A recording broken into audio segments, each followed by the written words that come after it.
Welcome back to Wizard Supercoach.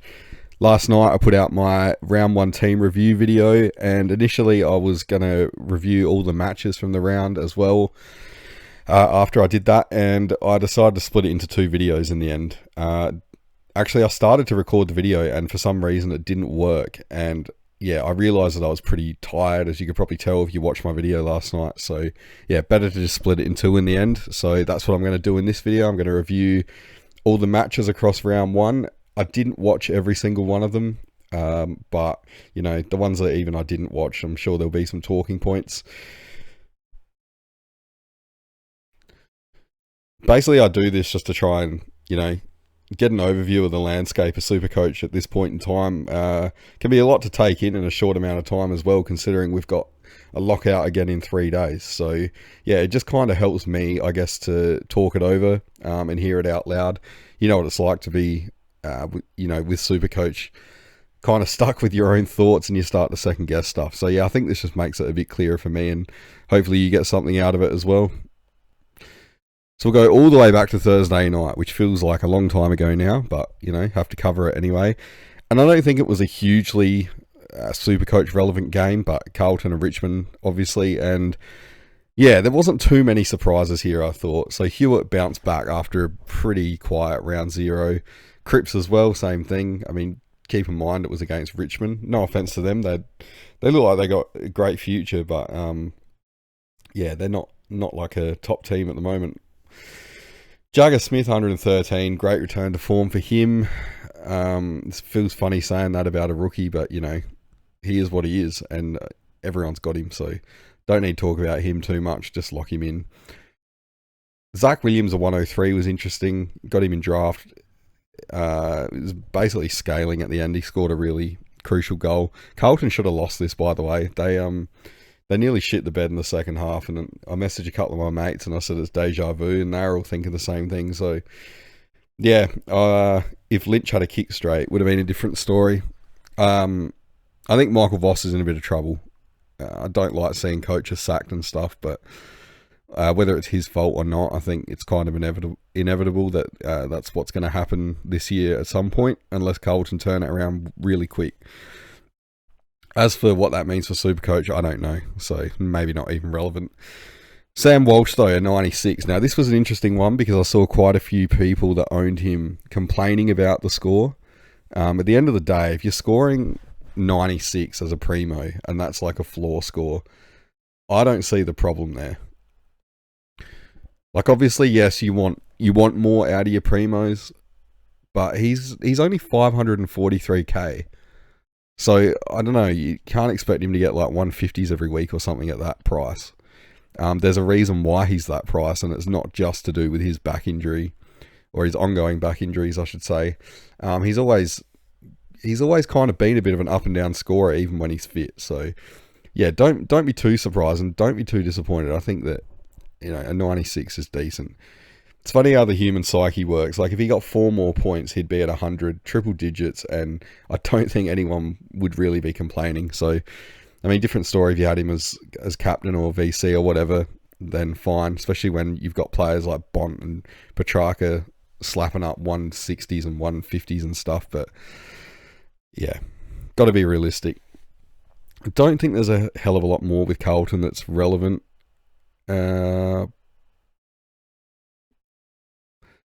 Cooper Lord and 75. I think this is going to be an ongoing theme with him. He seems to be able to find the ball well, especially with Chera not on the side. But yeah, 55% efficiency. What was his CBAs like? He wasn't really getting CBAs either. That's weird. So Carlton clearly are just going with like a 4-man midfield. And it's the obvious 4 too. I guess I can't really blame him, you know, when the game's in the balance and stuff. But Cooper Lord has really good potential, I think. So I'd be getting him through there. Depends where Carlton see themselves. That's probably part of their problem. I think I've said it before that the introduction of the wild card, the 9th and 10th spot, essentially making finals, it's going to hurt a few teams because they're bored, or they're whatever you want to call it. They're going to be wanting them to try and get to those spots when really they should be going for more of a long-term approach, I think. So, yeah, teams like Carlton, which are kind of in the middle there, probably going to be less inclined to play the better kids and more inclined to go for the now. Yeah, Richmond's midfield's not really Supercoach relevant. What have we got? Anything left for Carlton? Nah, not really. Cowan had a good run home. I think he went like 80 post-buy last year. So this is pretty low for him. Low tog, 66%. I don't know where he's playing on the ground. Let's look at his heat map. This site is great, by the way, footyscores.net. It's got pretty much everything you want. So he's pretty much playing half back, which is where he played last year. So yeah, that's weird. Obviously just had a quiet game. Oh, and low tog, obviously. But yeah, that wouldn't explain it being such a low score. Now I'll go to Richmond. Jaden Short, this is annoying. So I think this is a result of the games artificially being more open. And I've said it before that I'm not a fan of how artificially open it is. It doesn't feel natural. The games are like, I guess, it's probably an unpopular opinion, but with the NBA, how it's very manufactured now for high scores and stuff. There's not much actual defense and all that. I mean, I grew up watching in the 90s and early 2000s and stuff, the NBA, and to see what it is now, it's not good, and I think the AFL looks like it's headed down the same path, unfortunately.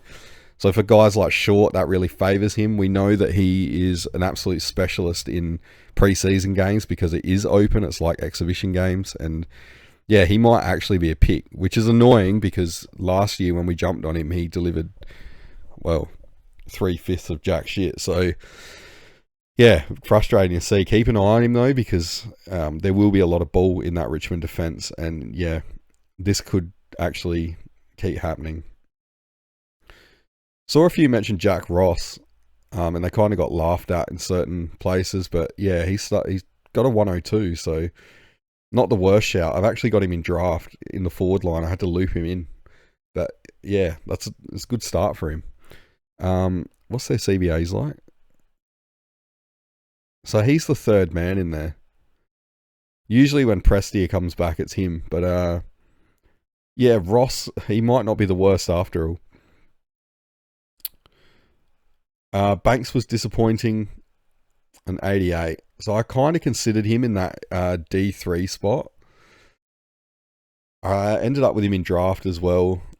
I thought he'd take like another step, but this is just pretty much in line with what he was scoring towards the end of last year. Short's probably impacting what he does. So yeah, I don't know. I don't think you can confidently pick Banks. And I'm glad I didn't. But yeah, see what happens. Richmond definitely aren't a heaps relevant team either in Supercoach. It's pretty much just Grill. But yeah, he did really well, but everyone's got him, so whatever. Good job security, finds the ball well, does everything we want, so that's good. Gibkiss of 56. He was popular in pre-season until these other defender rookies presented, and yeah, glad I didn't go with Gibkiss in the end. One, he's injury prone, and two, he's still just scoring like 50s and stuff. And I know that Selwood is probably going to be the same down back, but you know, Gibkiss is elevated price as well. I think he's about 140k. So yeah, you got to go with the cheap one if they're going to be scoring 50s. McAuliffe was disappointing too. He can be really good, but he's also still got that flaw. So 52. I think he's playing on the wing, which is part of the problem. I've liked it when he's played like inside mid. So 9% CVAs. He only got 2 CVAs. Yeah, that's odd. I would have him in there. He's probably lost out to Lawler, to be honest. And I can see why they've done it, but putting him on a wing seems odd. So yeah, that's it from that game. I don't think there was too much to talk about here. So now the Bombers and the Hawks. Now, I did watch this entire game. It was strangely entertaining for such a one-sided game. You know, it didn't feel like it was as one-sided as the scoreline suggests, particularly early. There was patches where it did, obviously, but yeah, Essendon probably weren't absolutely terrible. They just can't really convert their inside 50s from what I could see. I guess, yeah, they gave up 40 scoring shots too, so that's pretty bad. Yeah, disregard that. Essendon probably weren't that good. You got to remember, we're going back to Fridays. This is, 7 games ago. It's hard to remember. So Redmond was quite good, 118. He was one that I looked at in the preseason. He's entirely reliant, though, on kick-ins. So I think he had like 11 or something. Yeah, he had 11. He played on in 10 of them. So how many points do you get for a kick-in? It was about 3 or something. Like, I guess a better way of looking at it is he's had 26 disposals and 11 of those were kick-ins. Or, sorry, 10 of them were kick-ins. So he's only managed 16 disposals like under his own steam. I don't like picking players that rely on kick-ins. I definitely prefer players that can win their own ball and have that kind of basis rather than something like kick-ins that's really not in their own control.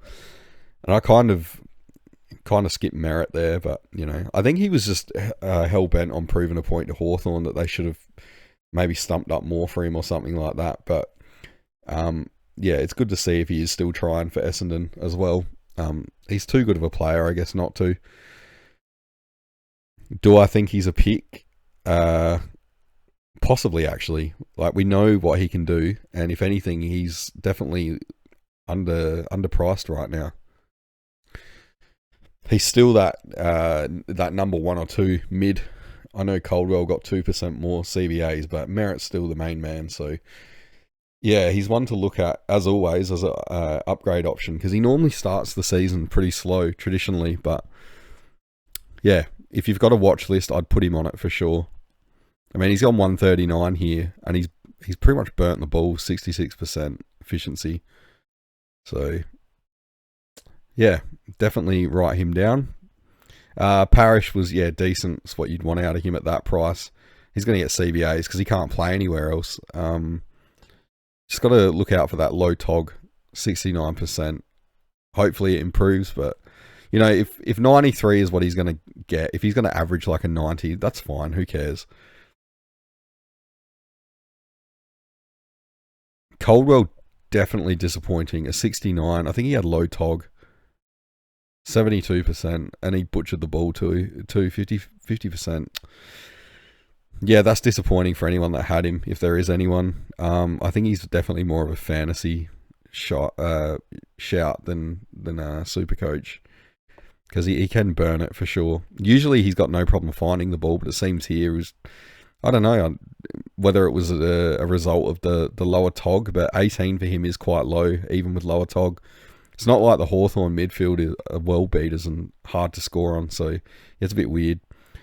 It could be a result of Blackiston not doing so well in the ruck up against Reeves and Meek. Obviously, that's going to be hard for anyone. Possibly Colwell was not getting too much silver service from the ruckman. So, yeah, I'm not blaming Blackiston because, you know, as I said, that's a hard matchup and he's only new. He was disappointing too, though, in terms of scoring. If you got him, you know, this is pretty much what I expected to happen because that trial game that they played, he scored all of his points basically in the first quarter. He's a bit more consistent this time, but yeah, he can have these quarters where he basically scores nothing. So I don't want a player like that in the team. Like, I can't trust them at all, even if it is a ruck. I really think the super coaches need to lose the mentality that any old ruckman can piss in an 80 average. I don't think it's true, especially not with the new rules. So it's a bit of an old wives' tale now. There's actually quite a few of them getting around, like that Darcy Fort is easy to score on, or Brisbane are easy to score on. They're not at all. If you go watch that ruck video that I made with the matchups and stuff from a while back, Darcy Fort was actually the most restrictive ruck last year. So yeah, no one should really be surprised that Grundy had a hard time scoring on him. And even like the Geelong ruckman, now normally when it's like Stanley and Blitzarves, if you go watch that video, they actually are, like, they're not hard to score on, but they're not easy either. Edwards is a different story, but yeah, I'm just saying, like, there's definitely some fallacies getting around, I think, in Supercoach. Fiorini, disappointing. I thought, he's gone to Essendon. He's going to be more of a main player. His heat map, I want to check that because, yeah, so I noticed he was spending time sitting forward, which is odd. I don't know if I can check, but how much time was he actually splitting between these? I know he's a wingman mostly, but I don't know. You'd think with a team, because he's pretty good inside mid as well, you'd think a team like Essendon, maybe you could just chuck him in. Did he get any CBAs?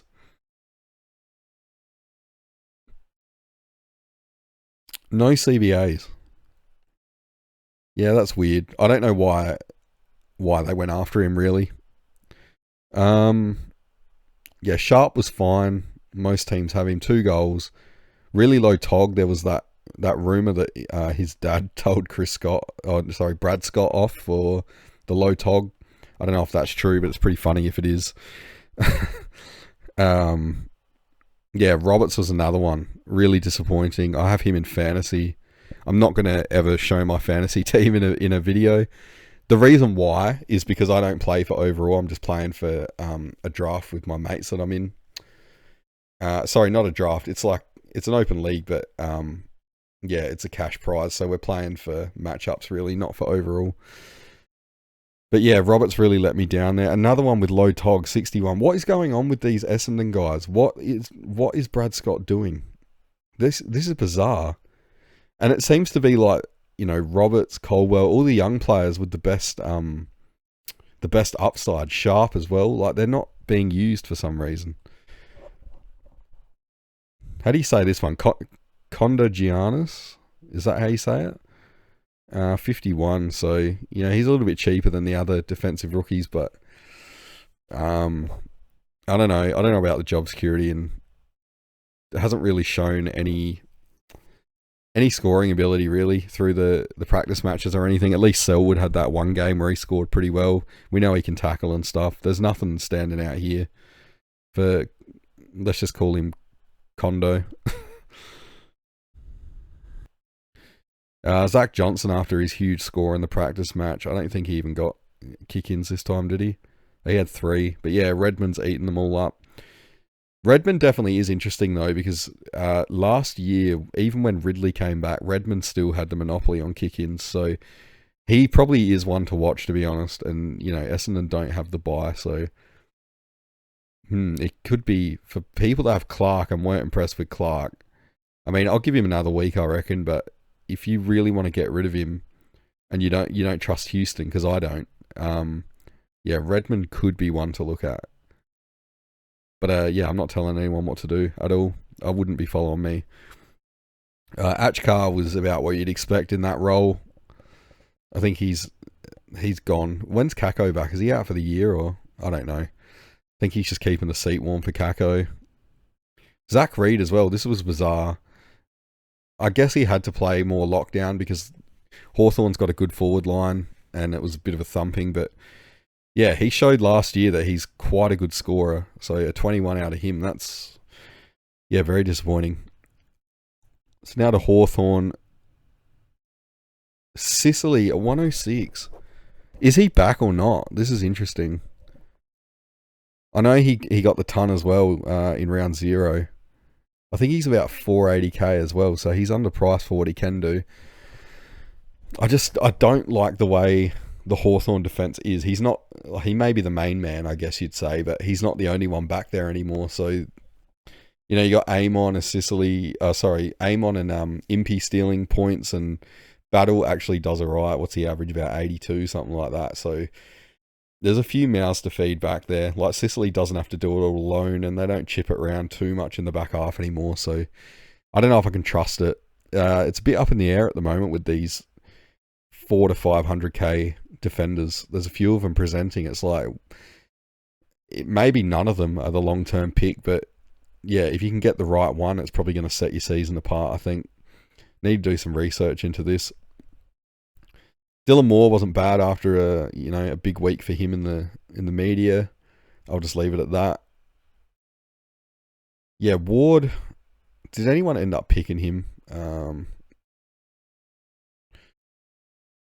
Yeah, he was fairly popular, I thought, during pre-season. He's only ended up in like nearly 800 teams, which is under 1%. So for those people that had him as a pod, that's a pretty good pick so far anyway. And then Reeves, a 104. Just don't like his job security and the role. He's obviously the second ruck, 53% Tog. I mean, he was up against Blackiston and Peter Wright, so you expect him to score well in a half. But yeah, Meek is still obviously the number one. Which is a bit odd. With the new rules, you think they'd just chuck Reeves in, but I guess Meek gives more around the ground. So yeah, you can't really pick Reeves, I think, based off this. Another one to keep an eye on, because he's still really cheap. He's like 200 and... I think he's only 250k or something. So yeah, if he keeps getting a game... We got another week before he has a price rise, because he didn't play around 0. So yeah, keep an eye on him.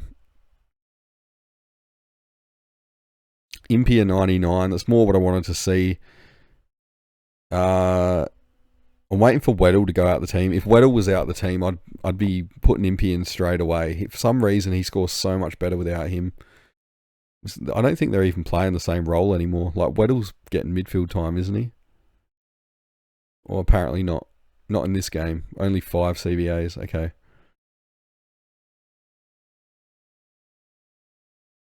Yeah, nothing else here for Hawthorn. If you went Sam Butler, you'd be disappointed at 29.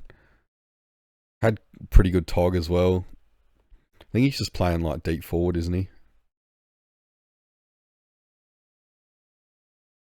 Oh, he's playing... Looks like he was getting his touches in defence. I thought he was a forward. I thought he was like a small forward. That's odd. Okay. If he is playing forward, that's not a good sign. Alright, moving on to the next game. So, I talked enough about the Bont in last night's video, so I'm not going to go there again. English 127. Pretty good. To be honest, I expected him to go bigger, considering that he was up against Briggs, and I mean, Riccardi's doing better than Briggs at the moment, if you want to look at Supercoach scoring. But yeah, I thought English would just torch them, especially because the Bulldogs won by so much. I thought he'd get a lot of ball around the ground and be pretty hard to stop with the hit-outs too. But yeah, a 127, like you wouldn't be unhappy with it, but this was definitely an opportunity for him to go absolutely massive.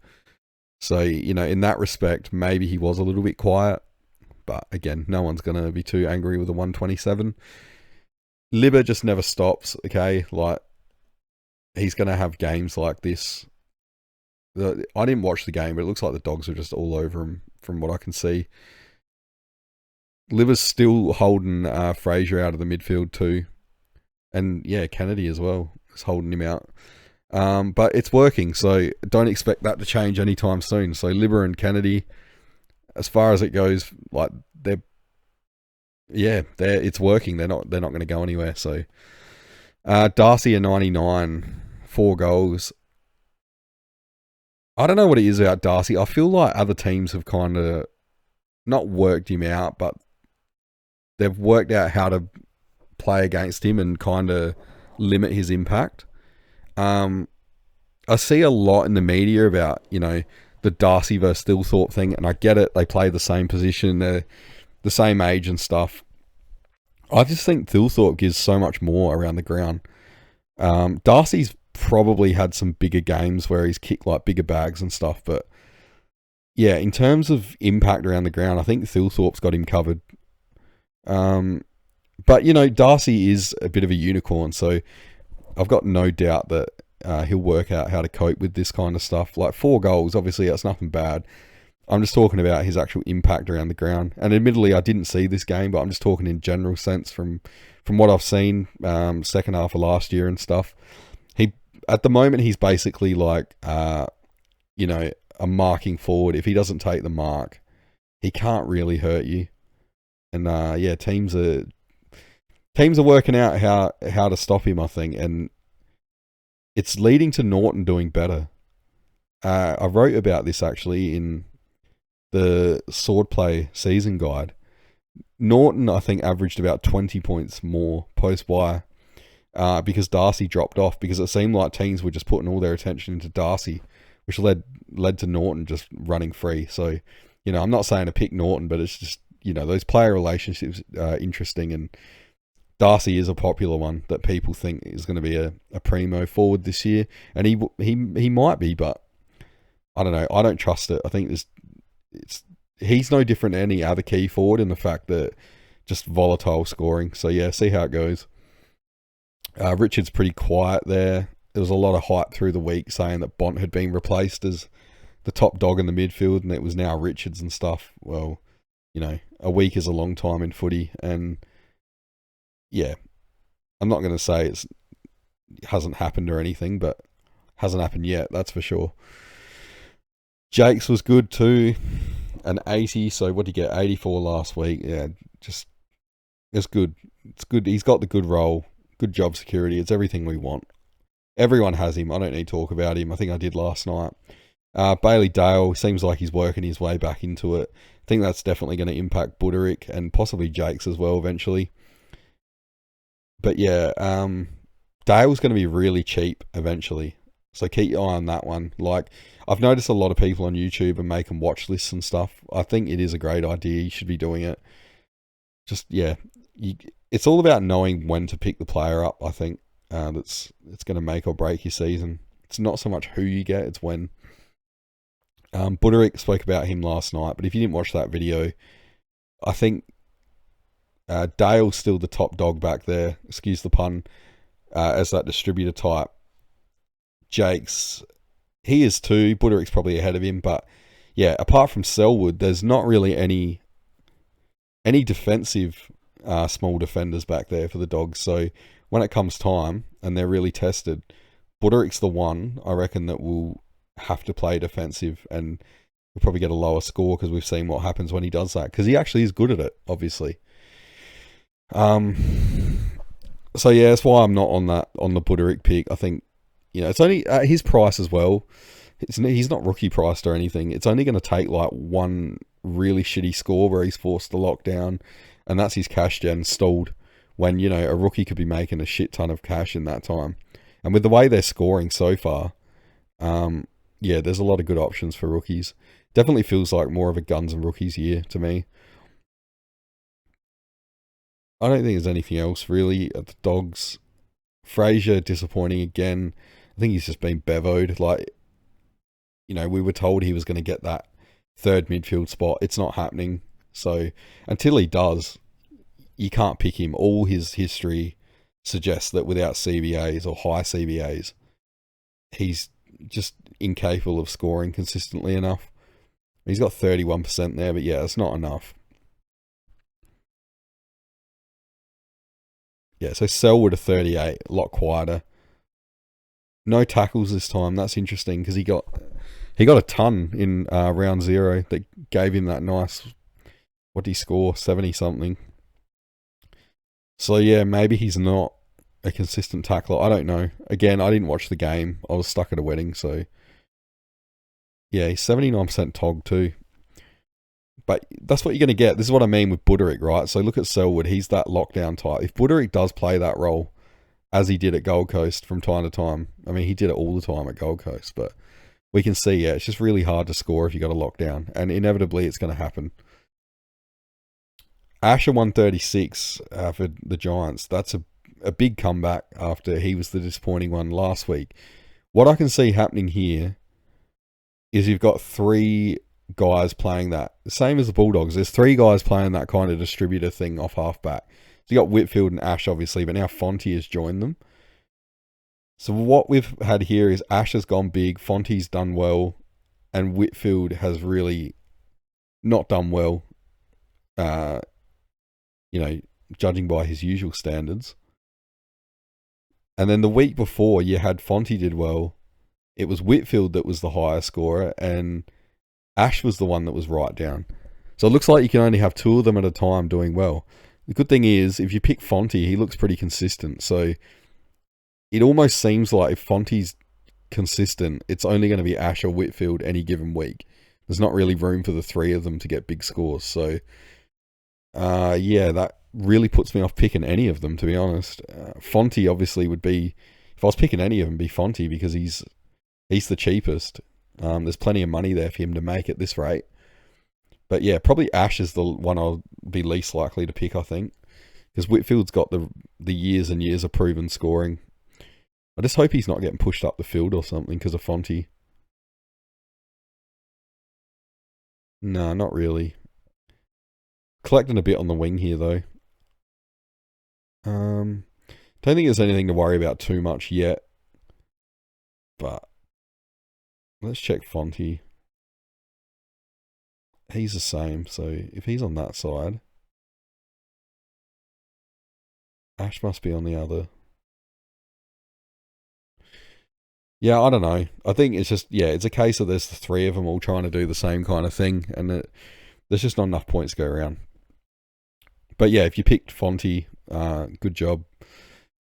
Could even be tempting to go for those who have Clark or someone like that. Could be tempting to go down to Fonte from there and just bank the cash, use it elsewhere. Skipped over him because I got to the halfback thing, but Callahan 120. Definitely nothing to worry about with him with that hip flexor thing. Looks like he's back and he's doing well. So yeah, I'll look to get him in at some point, I think. Oliver disappointing. I just don't know why people were fooled by him in round 0. Like, he's past his best. You're never going to get him back to what he was. I don't think you're going to get even close.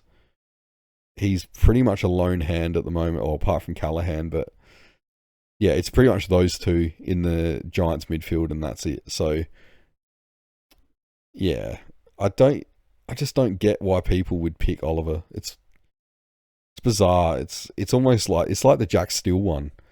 People are still banking on what they were doing 5 years ago.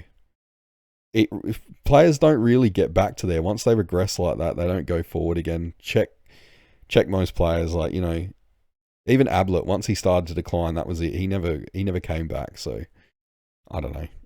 Maybe I'm wrong. Maybe Oliver will go big again next week. Like, granted, the round 0 score was really good, but can't see this being a consistent thing. He's going to be volatile, I think.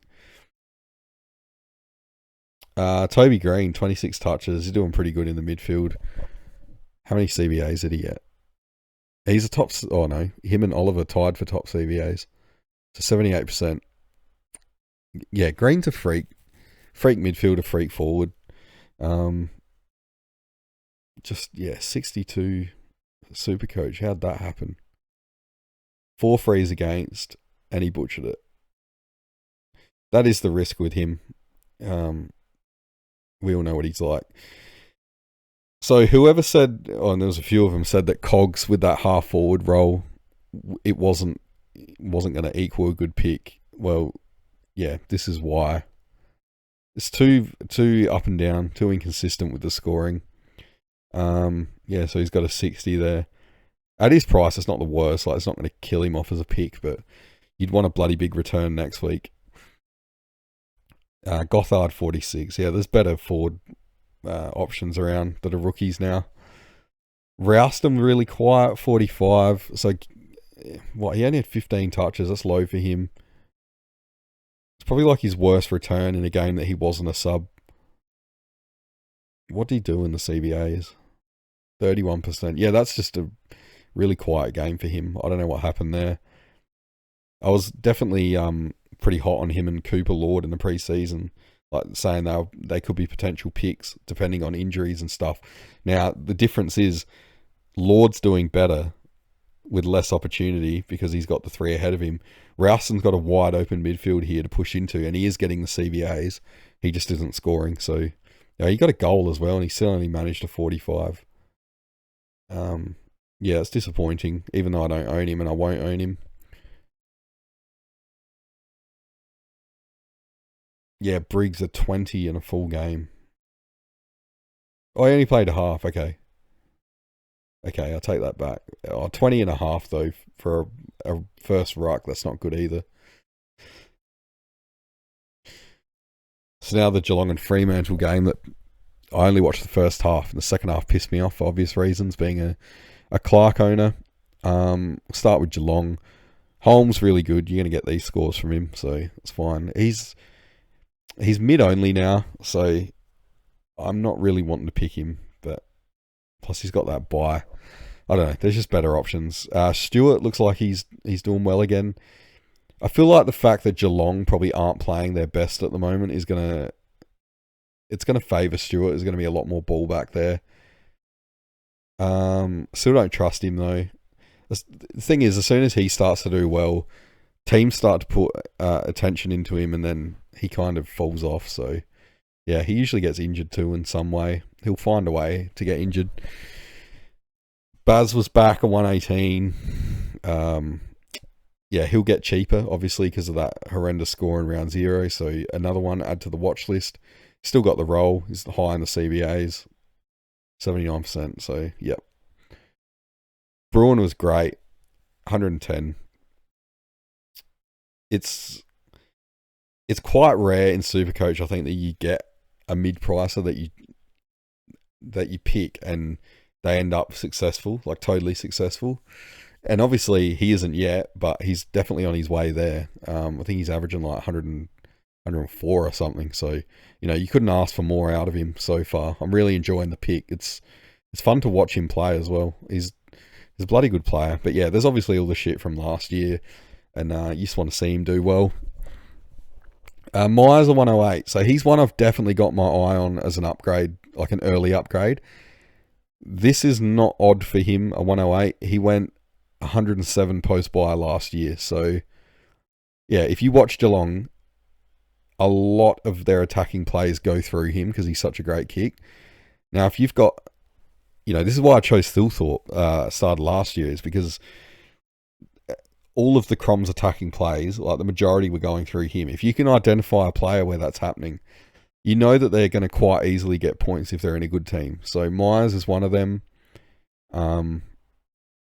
Yeah, definitely keen to get him in early. I think he'll be a pod too because he really flies under the radar.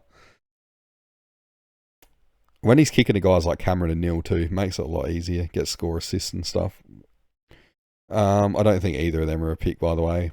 Humphrey's 99.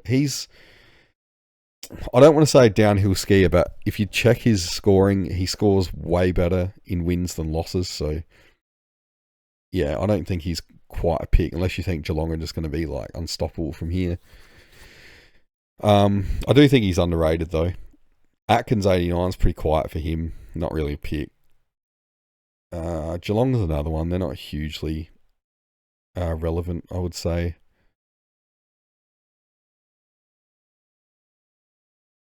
So Edwards a 42. Like, I'm not going there. Not at all.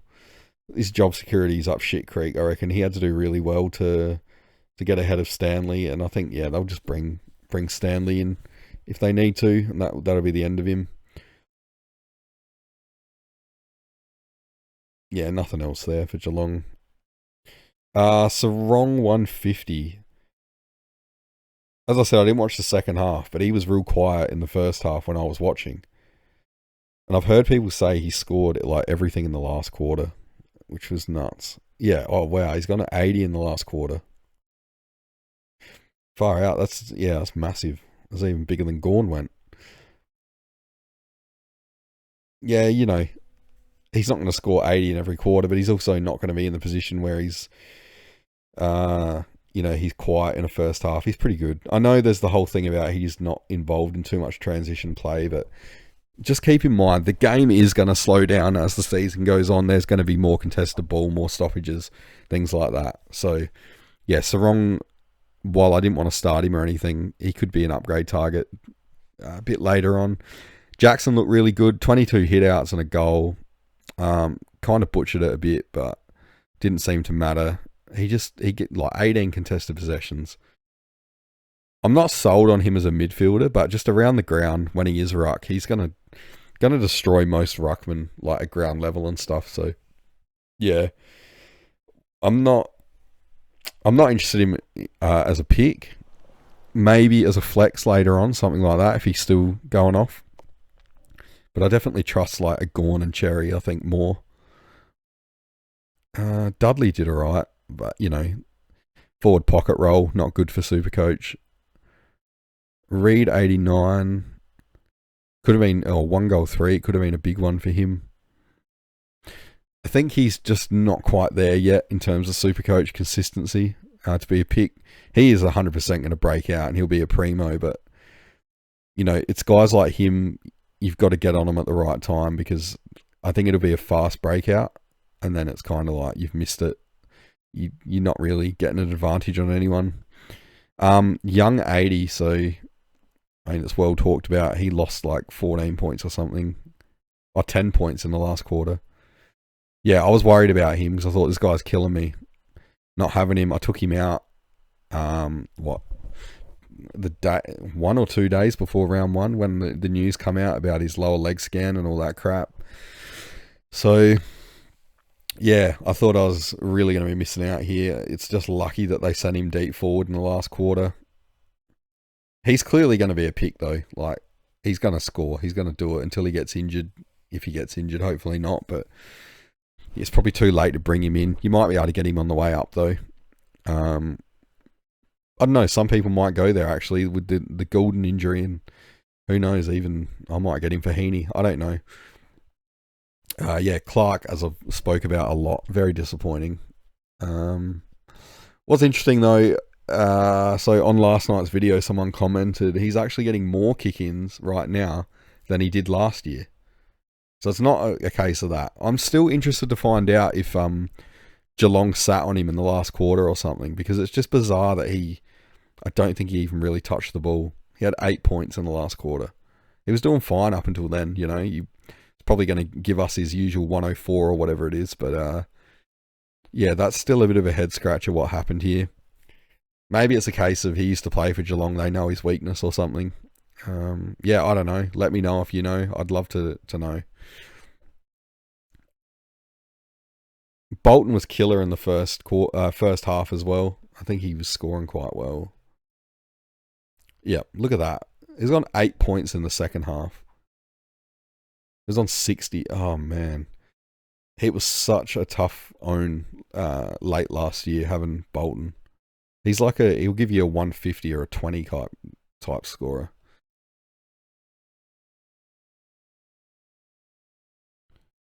It's not much else for Fremantle. Get all the way down to Brayshaw, 47 Supercoach. I don't know what happened here. I honestly don't. That's bizarre. He's had 14 touches. Yeah, weird. He's another one that went to sleep in the last quarter. He got -3, but he wasn't scoring great up to that point anyway. I don't think he was tagged. Not that I could see. That's a weird one. Anyway, whatever the reason, 47 Supercoach, that means he's going to have a whopping break even pretty soon. So, yeah, we should be able to get him cheap. The only thing that worries me is a lot of these like primos, uber primos, they're all going to be really cheap at the same time. So you got to be really careful which ones you're going to try and upgrade early. You can't take them all. So yeah, another thing that will be a pivotal moment, I think, and really set people's season apart is who they pick out of these fallen kind of primos. Not that he's entirely fallen, you know what I mean though. They're going to be a lot cheaper than they should be.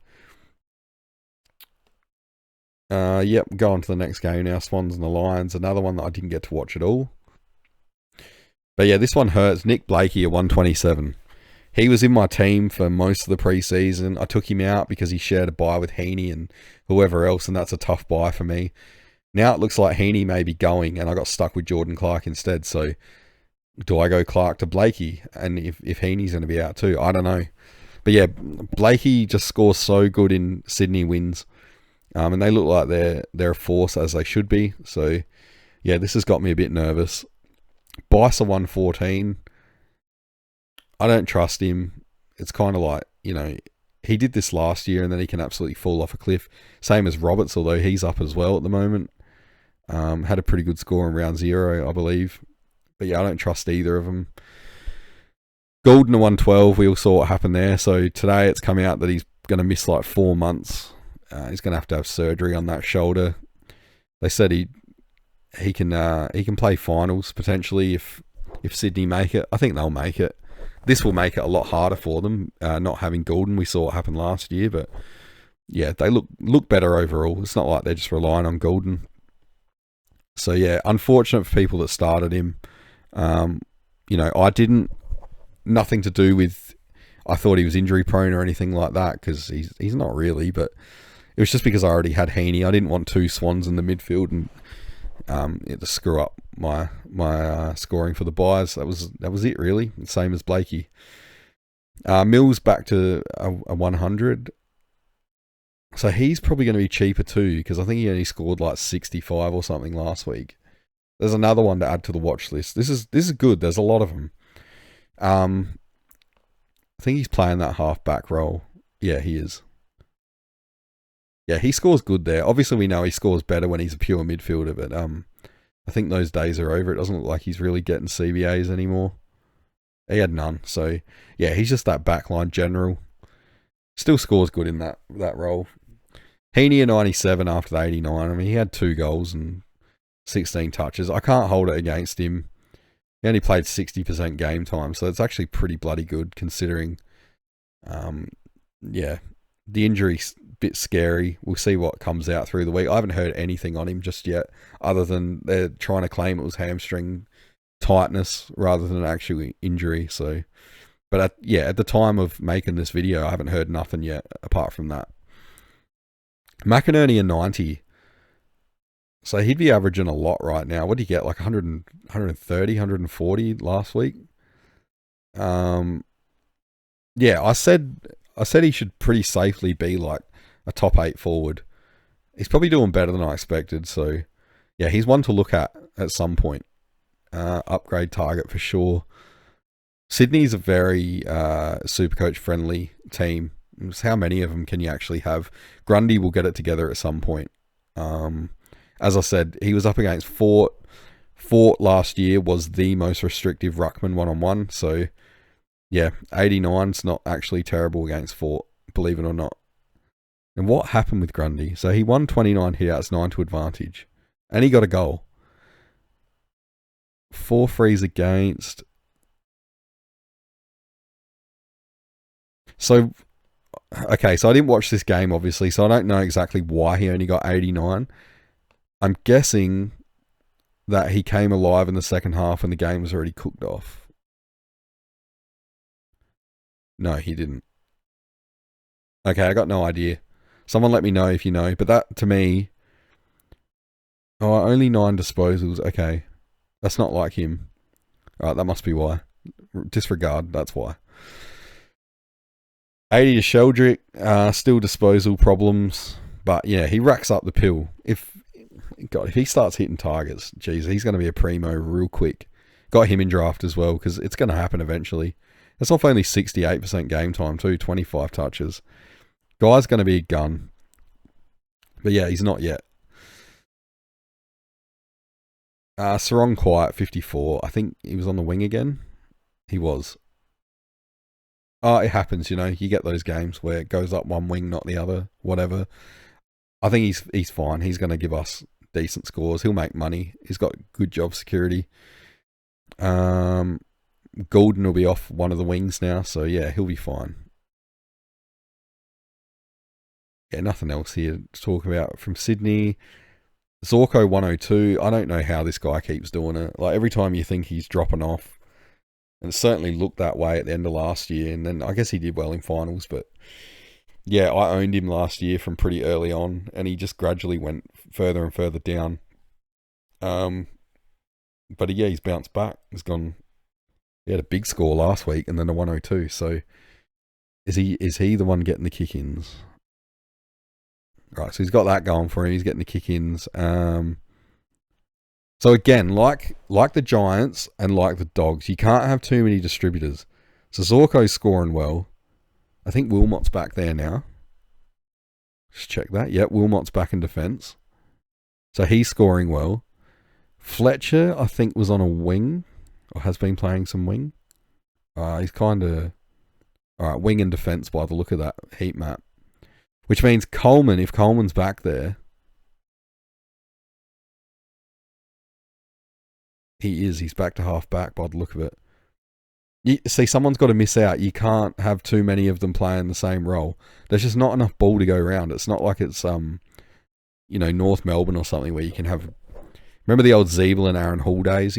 There's just not enough ball back there for that kind of thing. So yeah, I think that's killed off the Coleman pick, even if he is going to settle at halfback. So Zorko, Wilmot, and then Fletcher in that order is how it's going to go for the scoring. Dunkley 101. He's been pretty quiet the first 2 games. I know he tagged in the first one. 9 tackles. That's at least a good return to form for him. A bit more normal. Neil 28 touches, 93 Supercoach. That seems low. 12 contested. Disposal was good. 18 handballs, I guess that's not great. Yeah, he scored consistently, just, I don't know. Guess it was just, the handballs. Wouldn't be too worried for those who picked him. He's always kind of been like this. He's got like a good floor in that. But yeah, it's those really big games that set him apart. So if he really is back in form, he'll have those. Like he had, I think round 0, he had the real big one.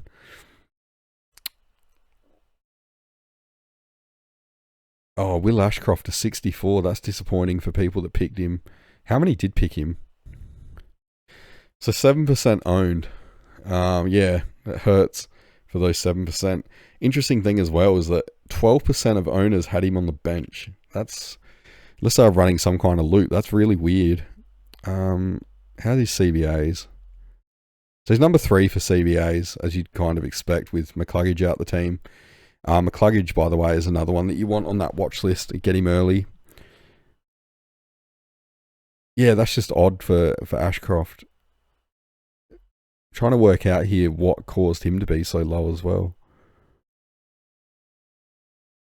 He had a pretty good start. It did nothing in the second half.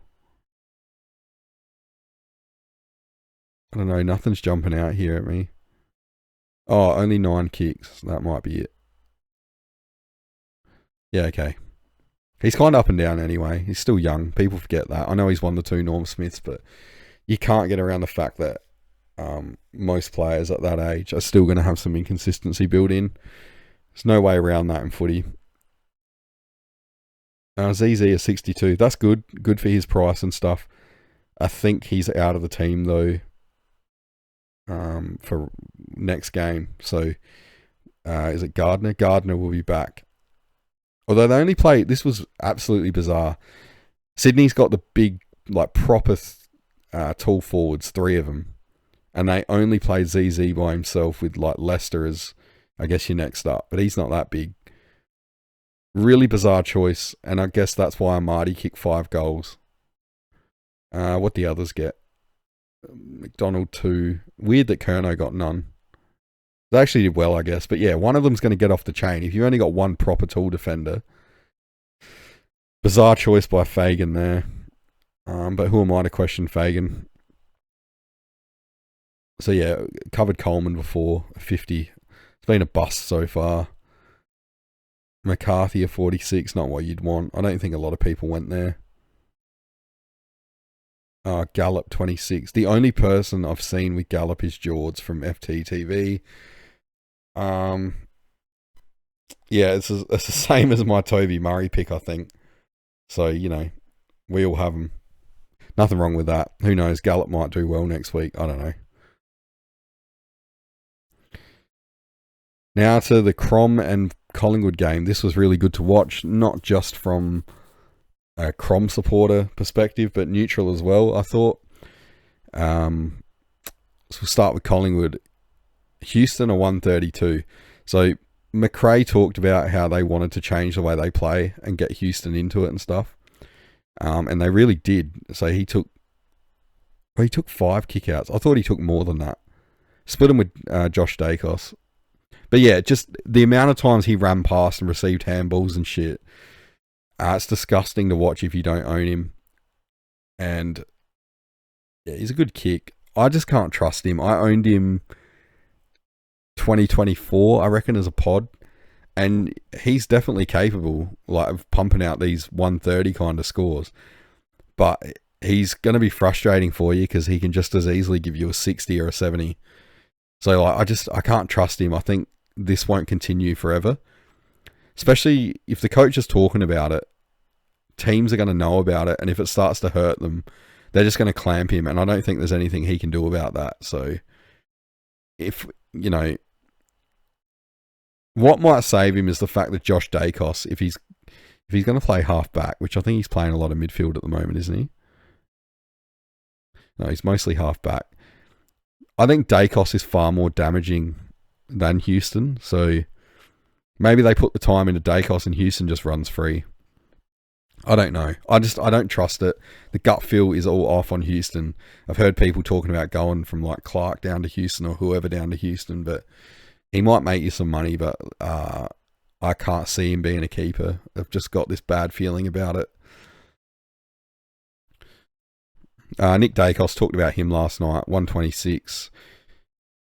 Just quickly again, like, you know, people suggesting that he was maybe underscored and stuff. Nah, he's not getting contested ball and he's turning it over a lot, especially by his standards. So that's what that is.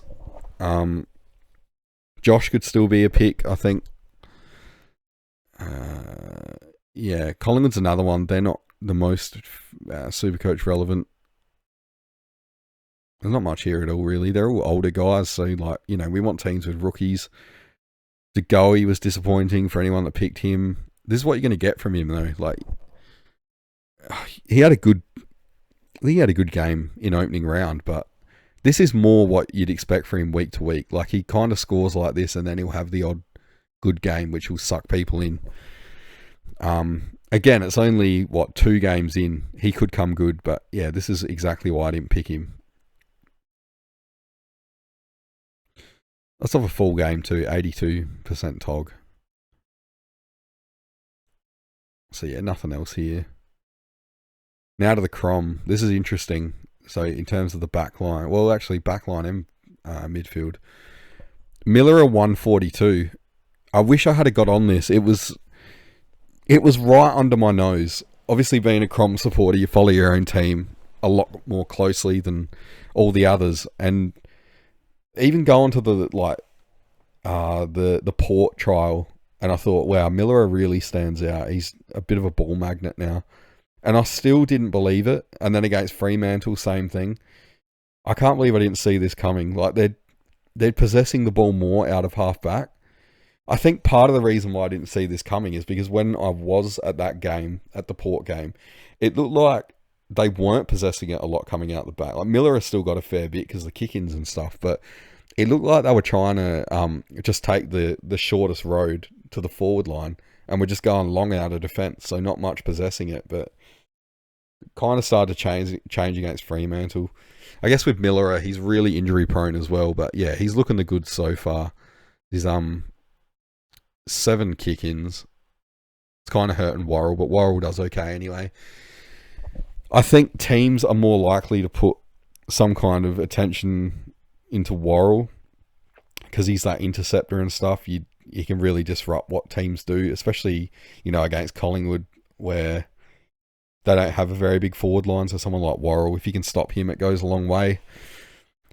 Both look like good picks, Miller and Worrell, but I'd probably still be on Worrell ahead of Miller, just gut feel. As I said, Miller is more injury prone. Worrell's a bit more consistent and proven, I guess, but I hope this continues because it's good to see after that really horrid run that Miller has had over the years with injuries that he's finally doing what we thought he could do. He's always had the potential. But yeah, I guess we've got to decide pretty quickly. Like, we got one more game of the Crom before their prices change. So see what they do against the Dogs this week. If they continue with the high possession stuff out of defence, and it looks like Nix is looking for, you know, that proper distributor that we've never really had. Yeah, I'd be jumping on one of them if that continues.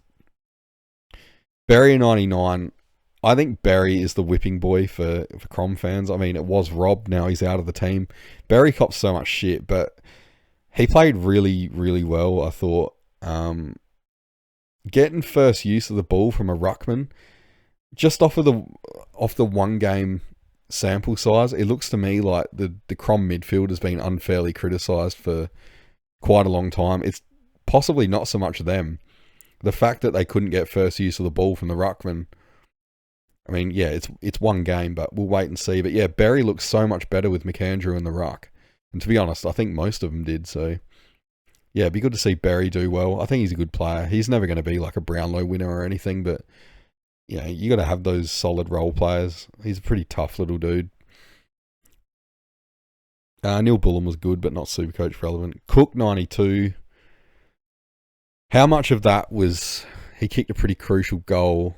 I don't know how much of his score was because of that. Oh, he's pretty consistent, I guess, across the quarters.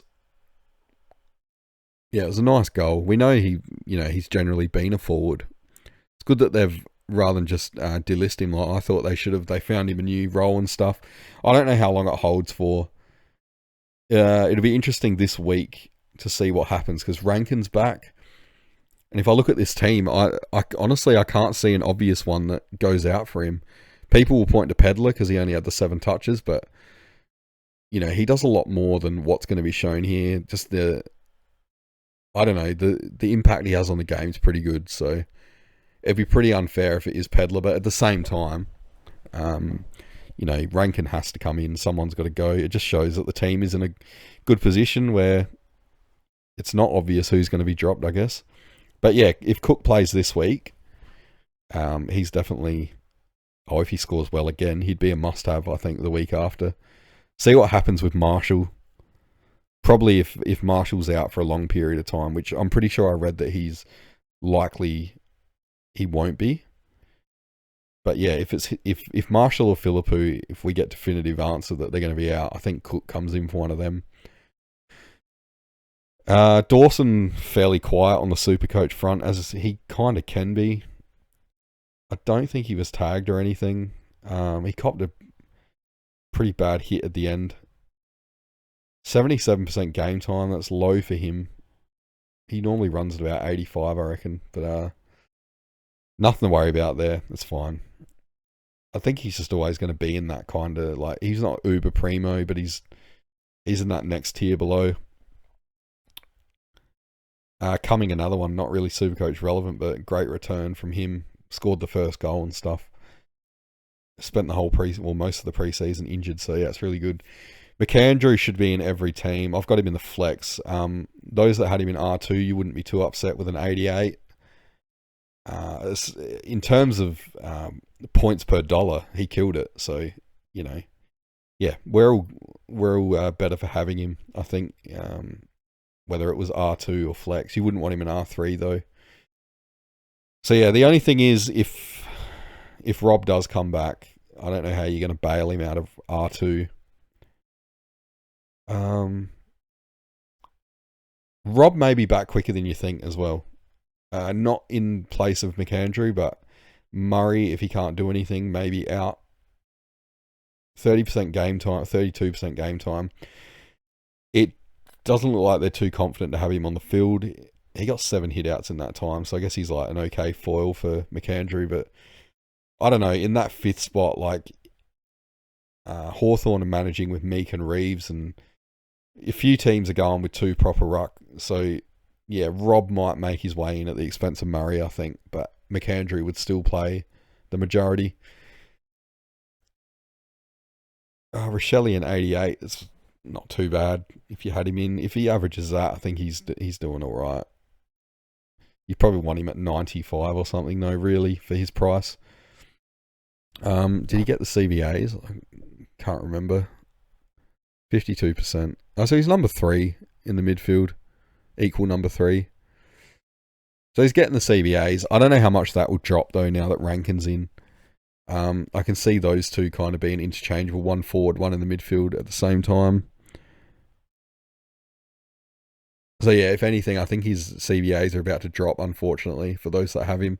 But yeah, I could be wrong. Like, Nick's is pretty unpredictable, especially with the midfield. Laird, 86. Bit of a letdown. Still better than Clark, but yeah, I'm kind of glad I didn't go there. He needs a lot of ball to score well. 25 disposals, and he didn't butcher it or anything. It's a low contested count for him. I guess that was the problem. Yeah, Thilthorpe really come alive in the second half. What did he score? 60 in the second half. Yeah, if he hadn't had the slow start, that was going to be a big score because he was really influential. 3 goals. Yeah, I'll try and get through this quicker. I know I could spend a lot of time talking about the Crom. But yeah, Thilthorpe, I reckon, is an upgrade target at some point. There's not too many. I mean, yeah, there's definitely not too many forward options, especially key forwards, that can barely score in the first half, go at 47% efficiency, and then end up on an 85 without scoring a big bag of goals. That's all I'll say. Yeah, nothing else really from the Crom. Hugh Bond to 50. He's elevated price though, so you need more out of him than that. I think he's like 160k or thereabouts. He might even be more. Nah, 167. So yeah, you still need more than a 50 out of a player that price. Archie was interesting. Didn't get a lot of the ball, but I guess that's the kind of player that he is. He's normally pretty impactful from watching him with Brisbane. Yeah, glad we got him and stuff, but yeah, he's not Supercoach relevant. So as I said before, the Toby Murray pick looks like it's a bust so far. But that's okay, you know. It happens. So I'll move on to the next game. Try and get this moving quicker. So North and Port, I loved watching this game. It's good to see North doing well. It's not the worst thing in the world to see the crosstown rival. I wouldn't say it was an embarrassing win, but kind of, you know, lose an unexpected one, I guess. Because they sure as hell get stuck into us every time it happens to the Crom. But yeah, enough about that. For North, Parker down back was interesting. 100% efficiency as well. What did he get? It was 137 Supercoach. Yeah, interesting. I don't know if that's going to stick permanently, but given that it worked in this game, I'm guessing they're going to try it again next week. So obviously we got another week to watch. That could be a real good one for us if he does it again and he scores well. Could be one to watch, but the problem is he's already 476k, so he's higher than I thought he was, and he's not exactly playing like the North ball kind of rollback there. Yeah, it'd be interesting to see next week if North lose, if he scores as well. I don't know. But yeah, he's a class act. I think everyone that's scoring well has got to be under consideration right now. So yeah, he's no different. Stevens come out of nowhere, 135. It was annoying, especially in the first quarter. Like him and Blamires look pretty similar. Every time he was getting it, because I'm not really used to watching Blamires, as I'm sure no one else is. Yeah, I think Blamires has got the ball and it's Stevens, and he absolutely racked it up. 29 touches, even a goal. Yeah, he's kind of playing on the wing and half back. So yeah, just that link coming out of defence, he was kind of everywhere. So another one to watch there because I think he's pretty cheap. 327. So there's a little bit more risk in it, I guess. Yeah, want to see him back it up this week. But if he goes and does this again, like, pretty hard to ignore. Sheasel does what Sheasel does. 31 touches, 134. He's got the role. He's a good midfielder. Yeah, every team should have him. Cherry, I covered him last night because I own him. Kind of like the Thilthorpe one.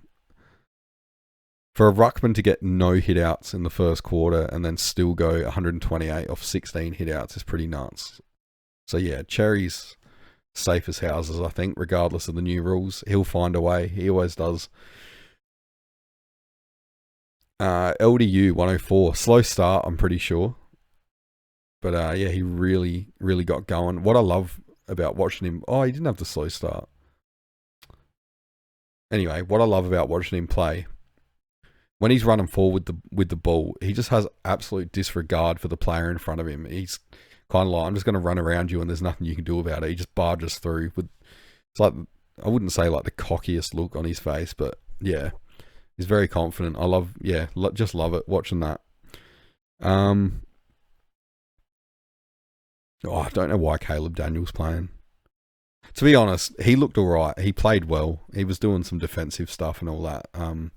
Used the ball well. That's what he's there for. So while I am critical of him being in the team, he certainly justified it yesterday, I thought. Fino Sullivan at 85. So while that's not the biggest Supercoach score, he was obviously important because he sat on Butters all day and kept Butters to a 94. I don't know about Butters. Like, he didn't look to me like he was... not that he wasn't trying, but it kind of just looked like he was going through the motions, like, oh, I'm being tagged, like, who cares, kind of thing. Like, I don't know. I think his mind might already be out of Port Adelaide, to be honest. It's no secret that he's leaving at the end of the year, but it might, in the long term, it might actually be the best thing for Port. Like, with Tasmania coming in and all the compromised draft and stuff, and despite Koshy saying that they're not in a rebuild and they don't use that word, Port are in a rebuild and they're going to have to get draft picks from somewhere. So, you know, I know Butters isn't old, but if he leaves and they can get some draft picks that way, it's not the end of the world. Because they're going to have to get creative now, I think. Especially after not taking any draft picks in the last draft, which is just bizarre. But anyway, I'm not ragging on Port at all. I find it real interesting where they're at and how they're going to get out of it. Yeah, Myers looks really good. I think solid on field option. Finds the pill really well. Just if you don't have him, I'd be getting him. It's too hard to pass up 99k rookies in this game. Trembath looked really good. Not Supercoach relevant, but he's going to be a star. He's 4 games into his career and he's kicked 3 goals in every single one of them. Like, it's interesting to see how long he can continue that streak. Pretty rare in the modern game, I reckon. McKercher, so there's a big talking point. First quarter, I don't think he saw the field, did he? Or maybe he come on with a couple of minutes to go. He must have, so 7 Supercoach.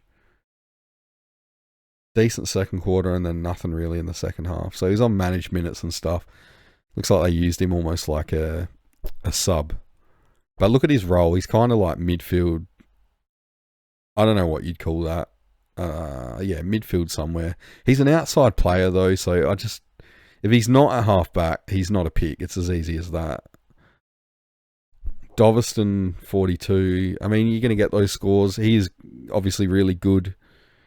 Great potential and stuff. I like the look of him, but yeah, he is a small forward. We know that's not Supercoach gold. Over to Port. Rosie at 105, that's fine. Expect a bigger, but yeah, 105 in a team that struggled, we'll take it. Butters 94, disappointing. But again, doesn't score well at Marvel. Doesn't score well against North traditionally either, which is a bit of a shock. Marshall 90 and got injured. That one hurts. Hopefully he plays this week. If he's out for 1 week, I'll keep him because that role is really good. They want him as that distributor out of there. He's a great kick, all that. Everyone's been talking about him, so I won't cover him any further. It gets pretty dire after that, though. Like, after the 90, the next highest is 69. So, yeah, not good scores. Port really struggled. I can't really find any players here. Bergman of 56. What role did he play? Looks like midfield. Scores better. Well, he actually scores best when he's tagging, from what I can see. But 33% CBAs. Yeah, maybe I reckon Drew has killed that pick. As last year, they were using Drew as the tagger and the defensive midfielder, and then towards the end of the year they swapped them over, and obviously Drew's scoring went down. But yeah, now you can see that they've completely swapped. Drew is scoring how Bergman was, and Bergman's now scoring how Drew was. So yeah, interesting that they went back to that after trialing it for a half a season basically. I feel sorry for Georgiades. He's too good for that team. He'd be so bloody good in a good team. Yeah, Horn Francis struggled. He got obliterated by the crowd. Watkins, like I would say he was disappointing, but for a guy that's 99k and only just found his way onto an AFL list, like it's not too bad at all. Can see from the practice match that he's got the ability to score well, but that was against West Coast, so I don't know if all goes really well with the injuries this week. Watkins, I reckon, could go for Murdoch straight swap 99 for 99. Because I'm definitely a lot more confident Murdoch's going to be a good scorer than Watkins. I think the only thing Watkins has going for him is that Carr said he'll play a lot of footy, and we all know why. He's best mates with Butters, so if they want to try and keep Butters, it's best to play his best mate with him. So that's it for Port. Nothing else there. This was a very entertaining game, the Melbourne and Saints game. Yes, it was artificially open, I think, and how I said before, I don't like that, but, it was quite end-to-end, and just a lot going on. The Gawn last quarter for me was really good to watch. Like, even if I didn't own him last year, even if you don't own him, he's the greatest ruck of this century, and whether you agree with that or not, I mean, I don't know anyone that's going to put him outside the top two, at least. So it's just good to watch him, especially at his age. He's 34, still getting it done. It seems like every time you think he's threatened or whatever, he'll just find a way and show the world again just how bloody good he is and that he's still the top dog, and he is. So, his last quarter, 74 points, I think. 66. Oh, whatever. Yeah, absolutely huge. So I spoke about it last night in the team review. I think he left a lot of points on the table there. Maybe not so much him, but the hit-outs. He wins so many hit-outs, and yet the midfield weren't getting to them.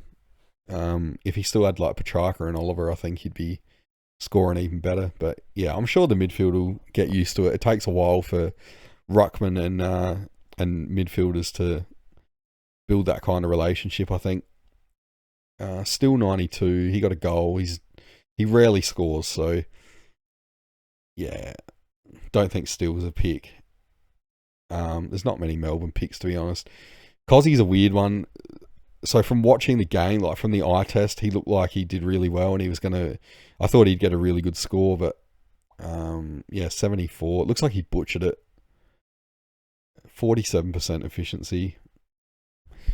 Only 19 disposals in the end. I thought he had closer to 30 from watching it. He had 67% CBAs, so yes, I don't know. It just proves that like you need the stats and the eye test together, otherwise you're not getting the full picture. Lindsay is 71. Pretty sure he started off slow, but he's got the role. Yeah, so he got nothing in the first quarter and a -2 at second quarter. Wait, that can't be right. If he got 71 Supercoach, how did that happen? What's going on there?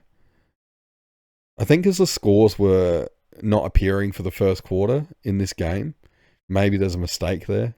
I know he started out slow though. If you've got him in your team, I wouldn't be trading him because he's got that role that you wanted him to have. He's playing that kind of distributor out of halfback, and if he wasn't, you'd find Salem up here somewhere, and he's not. He's below him. So actually, they're together, 71 each. But that's low for Salem. So it's definitely Lindsay has got the role, I think, from looking at it. Windsor is 70. I don't know what to make of that. If you picked him, you'd be expecting better. It's not the worst score at his price, but again, you'd be expecting better, especially at the third man for CBAs. He's just more of an outside player, I guess. So the CBAs aren't necessarily going to mean more points for him. Like 5 contested possessions here. So I don't know. That's why I didn't pick him. I still think he's a trap. He might have games where he's going to score well, but overall, it's not going to work out, I think. Cully looked really good. It's good to see him playing footy. I don't know why West Coast didn't hold on to him because he's better than half their team, but that's footy for you. That's what happens. Not Supercoach relevant right now, obviously. I think he played a lot of forward, coming back from that broken arm. Yeah. But good all the same. Latrell Pickett, he had some good highlights, but again, small forward role. I think he's small forward. Yeah, small forward, again, for Supercoach, 2 up and down, mostly down. Langford was hugely disappointing, 37. Surely he didn't play a whole game. He did. Okay, people were really hot on him in pre-season, and I can see why. He's going to be a great player. Did he get CBAs, though? I don't think he did. Or not many. 19%. Wow, they used a lot of different players through the middle. So did St Kilda.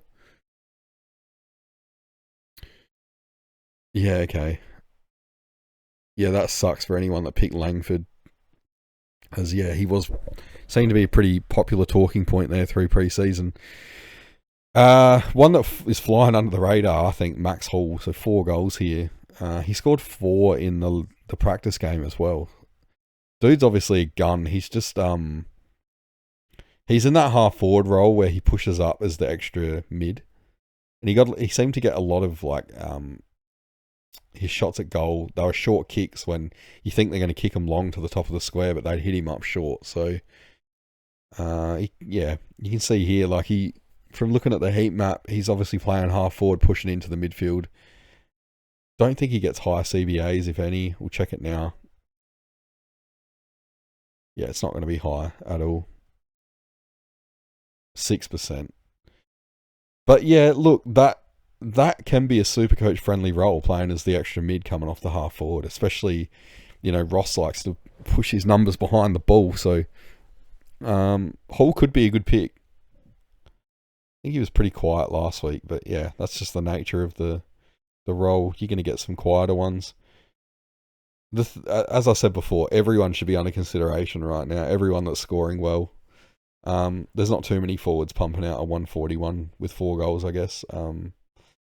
Not small forwards anyway. So, yeah, decent role. Sinclair, that should shock no one. I'm not going to talk about that one. Flanders, same thing.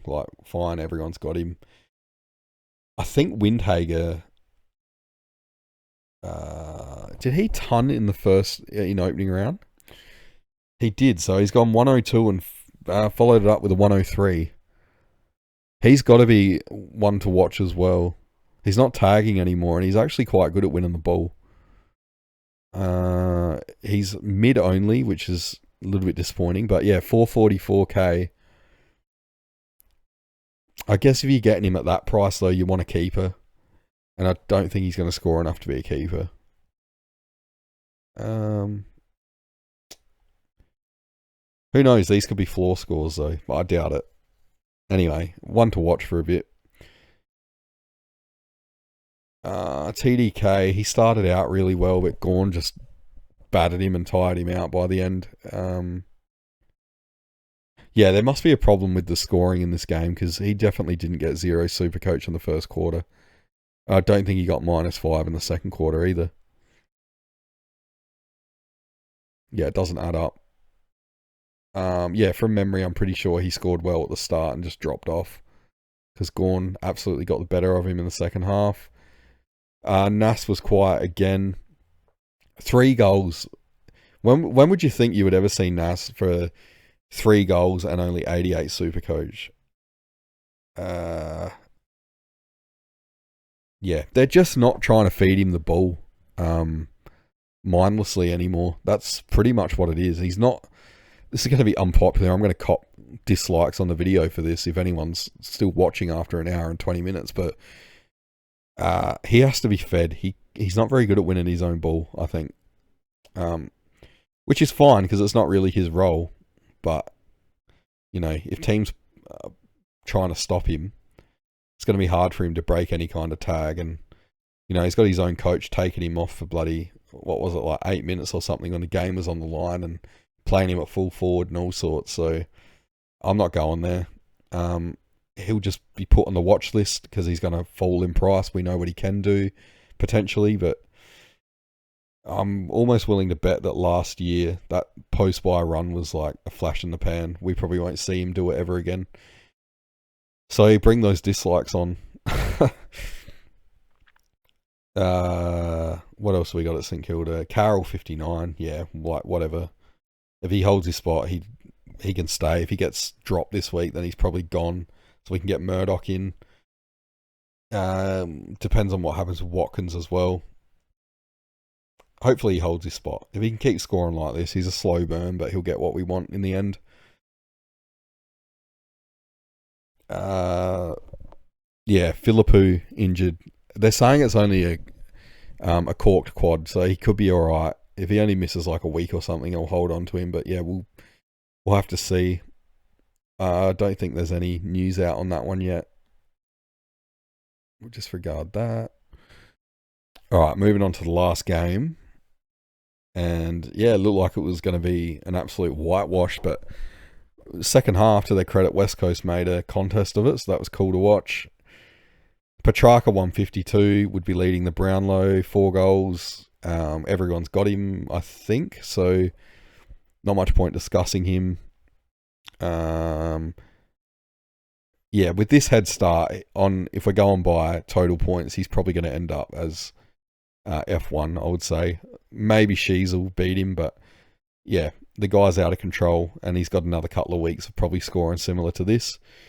Anderson at 132, he got a head knock at the end, but he's been cleared of concussion, so nothing to worry about there. He's one for me that I'm considering. If Heaney has to go, then maybe Anderson comes in for him. Tuke Miller at 103. He's the one that benefits from Petrarca coming in, for sure. Because now he's the 4th in line to get any kind of attention. So even if he plays half forward, he'll probably play like that Max Hull extra mid role once Rao's back. And he'll be able to just do as he pleases. He's so good in transition and that.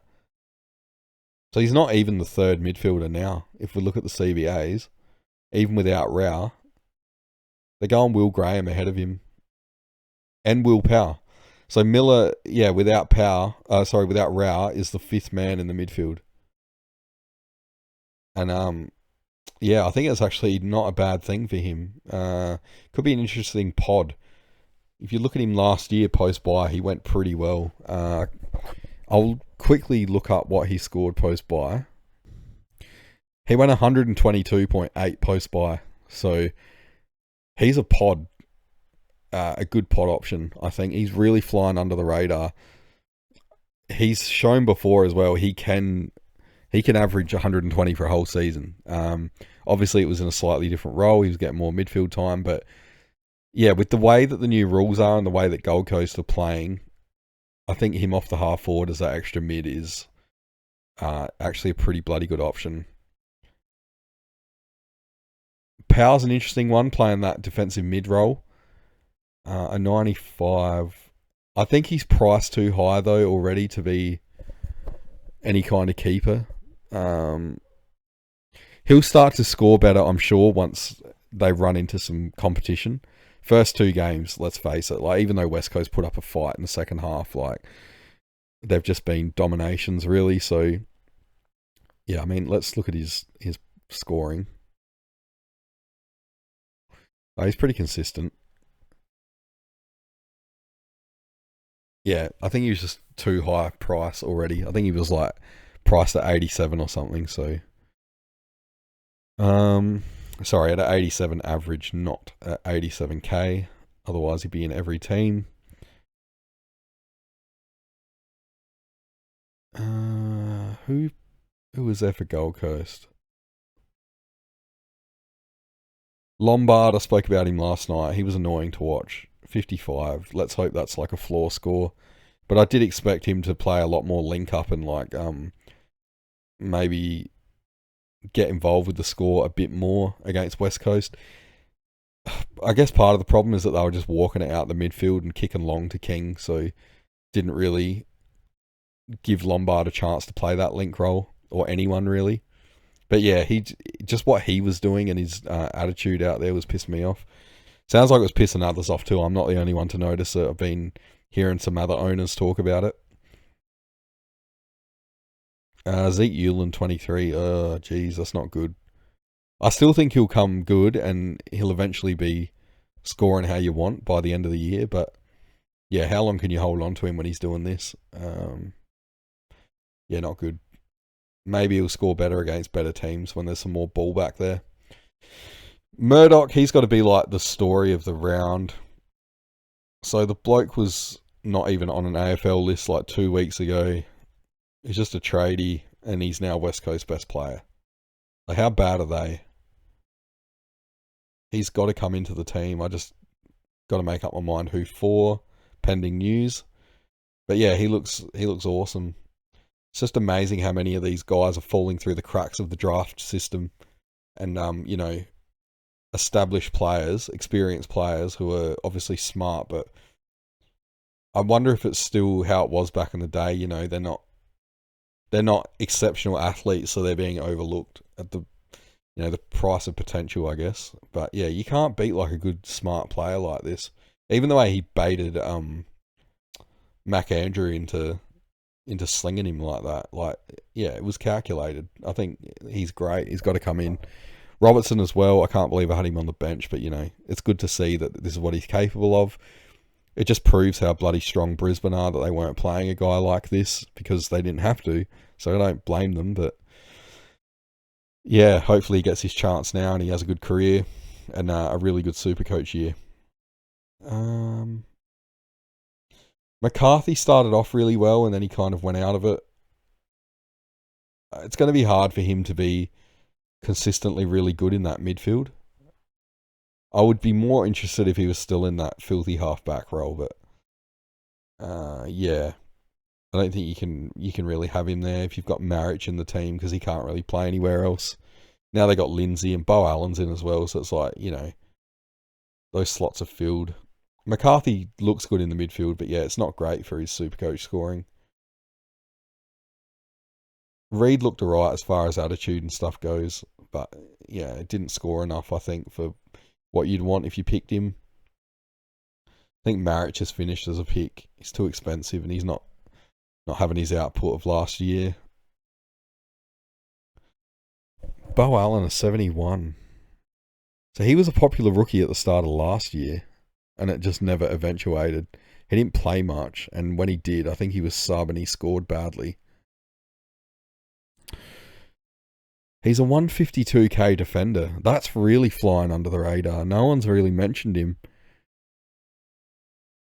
Who's in defence that... Selwood's in defence. Oh, I know it's only one game.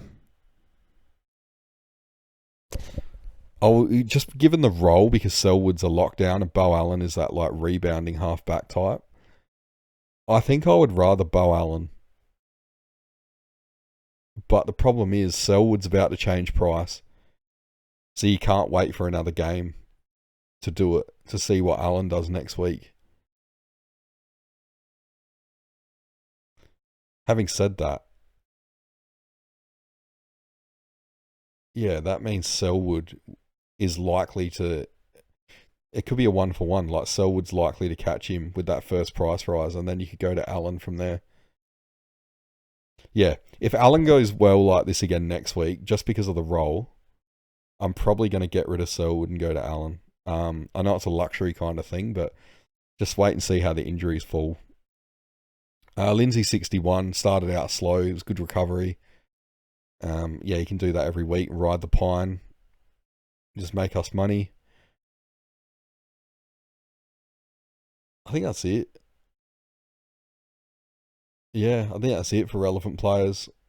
So yeah, I know it's been a long video, but overall I would say it's looking like a Guns and Rookies year so far, just because the rookies have been so good. There's a few mid-prices that are doing well, but as every year, not nearly as many as people think there's going to be.